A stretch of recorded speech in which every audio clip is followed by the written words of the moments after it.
High, মাংস আবার নিরামিষ?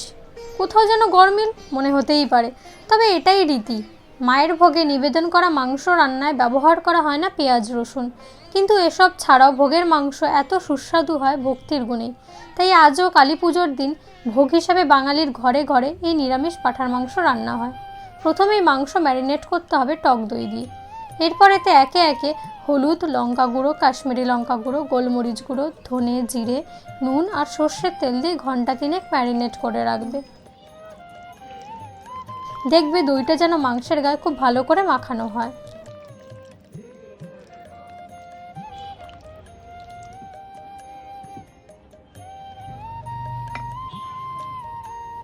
ততক্ষণে এলাচ, দারচিনি, লবঙ্গ, গোলমরিচ আর জয়িত্রী একটু গুঁড়ো করে নেবে। জয়িত্রীটা না দিলেও চলবে, একদম গুঁড়ো করো না যেন। এরপর একটা বাটিতে অল্প জলে হিং মিশিয়ে রেখে দাও। আলু দিতে চাইলে কড়াইতে সর্ষের তেল দিয়ে নুন হলুদ দিয়ে আলুগুলো ভেজে নেবে। পুরো সিদ্ধ করতে হবে না, একটু ভাজা ভাজা হলেই হবে।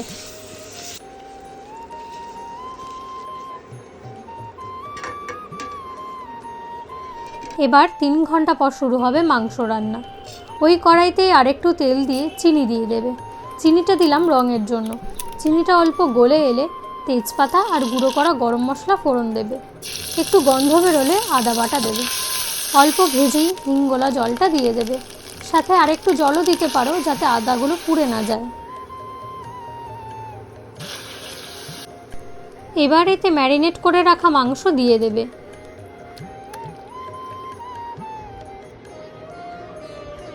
মাংসটা কড়াইতে দেওয়ার পর বেশি আঁচে মিনিট 15 মতো নাড়াচাড়া করবে।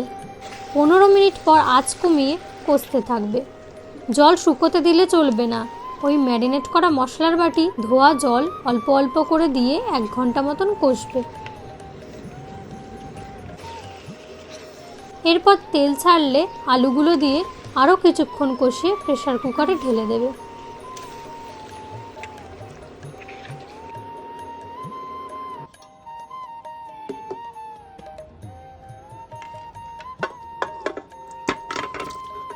এবার আরও 1 লিটার মতন জল ঢেলে 3-4টে সিটি দিয়ে নেবে।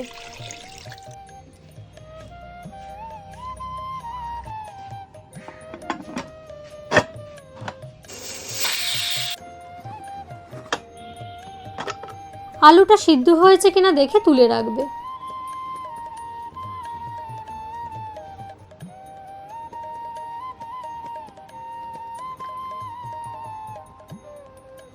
তারপর বাকি মাংসটা আরও 10-12টা সিটি দিয়ে নেবে, যতক্ষণ না মাংসটা সিদ্ধ হয়।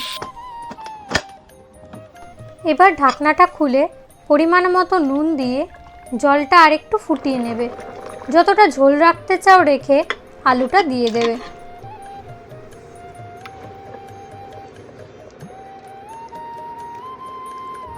এবার ওপর দিয়ে আরেকটু গরম মশলা আর ঘি ছড়িয়ে নেড়ে চেড়ে 2 মিনিট মতন রেখে দেবে।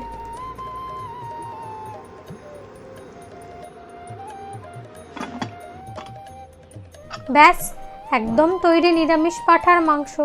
এই কালী পুজোতে চাইলে বানিয়ে নিতেই পারো বাড়িতে।